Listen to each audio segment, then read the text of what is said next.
ఇక్కడ మట్టుకు వాళ్ళకు 5,000 మెంబర్స్ మీద ఎలక్ట్ అయ్యి ఇక్కడికి వస్తారు. ఇప్పుడు వాళ్ళకు ప్రోటోకాల్ ఇవ్వకుండా వాళ్ళు ఎలక్ట్ అయ్యి ఊరికి ఎలక్ట్ కాదు కదా. మీరు సేవ చేయాలని ప్రజలకు సేవ చేయాల్సిందే. ఆ ప్రజలు ఎన్నుకొని వచ్చినామని ఇక్కడ వాళ్ళకి రెస్పెక్ట్ లేకుండా వాళ్ళకి ప్రోటోకాల్ లేకుండా ఇప్పుడు మున్సిపాలిటీ పరిధిలో మీ పార్టీలో కాలిపోతే మీకు తెలియదు అన్నారు. సో ప్రోటోకాల్ కౌన్సిల్ పిలవలేదంటే మాకు తెలియదు అంటున్నారు. మరి మీరు ఏ విషయాలు మీకు ప్రెజర్స్ ఉండొచ్చు, గవర్నమెంట్ మీద మీకు పనులు ఎక్కువ ఉండొచ్చు, బట్ ఇక్కడ ప్రోటోకాల్ అనేది ప్రతి ఒక్కరికి ఇస్తారు కదా.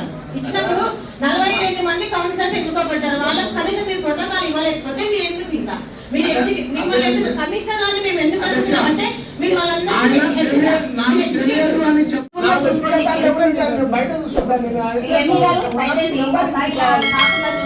అదే చెప్తున్నాం మేడం. అన్నకు ఇంకోసారి అలాంటి ఎవరికి జరగదు మేడం, జరగదు. మాకేం ఇబ్బంది ఏం లేదు మేడం. కాంట్రాక్టర్లను రిక్వెస్ట్ చేసి వాళ్ళను మీ ఊరికి సేవ చేయాలని మేము ట్రై చేస్తున్నాం తప్ప కాంట్రాక్టర్ రిక్వెస్ట్ చేయడం వాళ్ళందరూ బంగపోవడము ప్రతి కౌన్సిలర్ దృష్టికి తీసుకొని వస్తున్నాం. ఏ చర్చ కానీ నా వార్డు వరకు మాత్రం మీరు ఎవరు కాంట్రాక్టర్ను భంగపోలేదు. నేను భంగపోయిన తర్వాత మీకు ఫోన్ చేసినాను, ఇట్లా పలానా కాంట్రాక్టర్ మీ మధ్యలో ఏం జరిగిందో తెలియదు. ఇవంతా నేను చూసుకుంటాను. నాకేం తర్వాత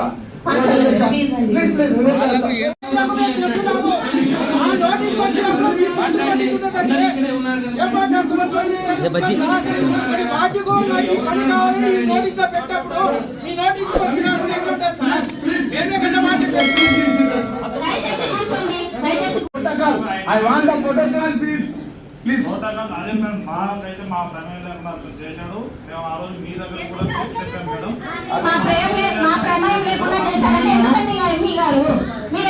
మేము అతని మీద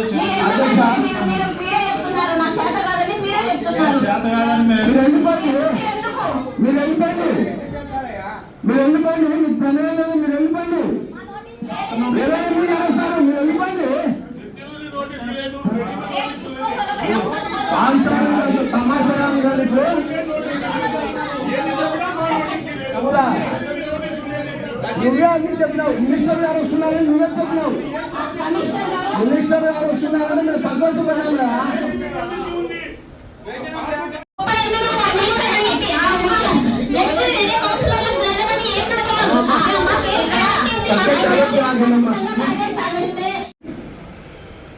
ఊకే మాట్లాడి నేనేదో కింద గురించి కింద ఉంటాను అధ్యక్ష, నాకు దానికి తెలియదు, మాకు తెలుసు అంటాను. దయచేసి కూర్చోండి, మిగతా వాళ్ళకి అవకాశం ఇద్దాం.